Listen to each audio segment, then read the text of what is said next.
சென்னை அடையாறில் நடைபெற்று வரும் metro rail பணிகளை முதலமைச்சர் மு.க.ஸ்டாலின் பார்வையிட்டு வருகிறார். அந்த காட்சிகளை நேரலையில் பார்க்கலாம்.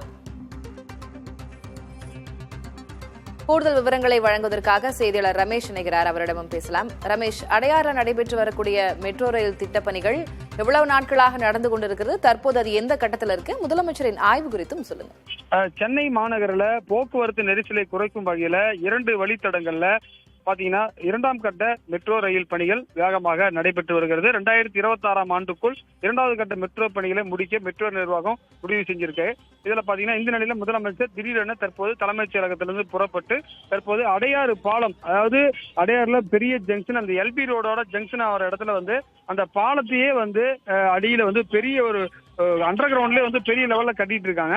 அந்த இடத்துல பாத்தீங்கன்னா ஒரு 2 பில்டிங் உள்ள இருந்தா எப்படி இருக்கும், 2 அடுக்குமாடி பில்டிங் உள்ள இருந்தா எப்படி இருக்குமோ அது மாதிரி ரொம்ப ஆழத்துக்கு நோண்டி அந்த பாலத்துக்கு கீழே ரயில் விடுறதுக்குரிய பணிகள் நடைபெற்று வருகிறது. அதை தான் தற்போது முதலமைச்சர் பார்த்துட்டு வராங்க. கிட்டத்தட்ட 61,843 கோடி ரூபாய் செலவுல 119 கிலோமீட்டருக்கு 2வது கட்டமாக மெட்ரோ ரயில்கள் நடைபெற்று வருகிறது. இந்த நிலையில இந்த அடையாறு ஆற்றில் 6 மீட்டர் தண்ணீர் இருப்பதால் அதற்கு கீழ் ஆற்றில் 40 மீட்டர் ஆழத்திற்கு துளைகள் போடப்பட்டு மண் பரிசோதனை செய்யப்பட்டு பணியில் நடைபெற்று வருகிறது. இந்த நிலையில் தான் முதலமைச்சர் தற்போது ஆய்வில் ஈடுபட்டு வராங்க.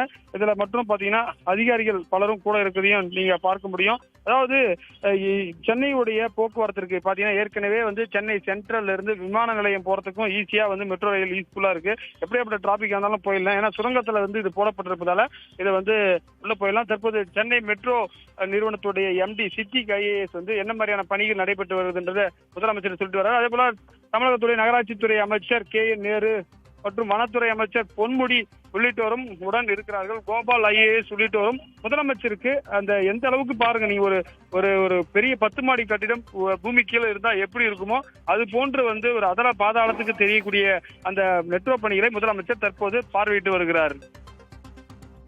விவரங்களை வழங்கியதற்கு நன்றி ரமேஷ்.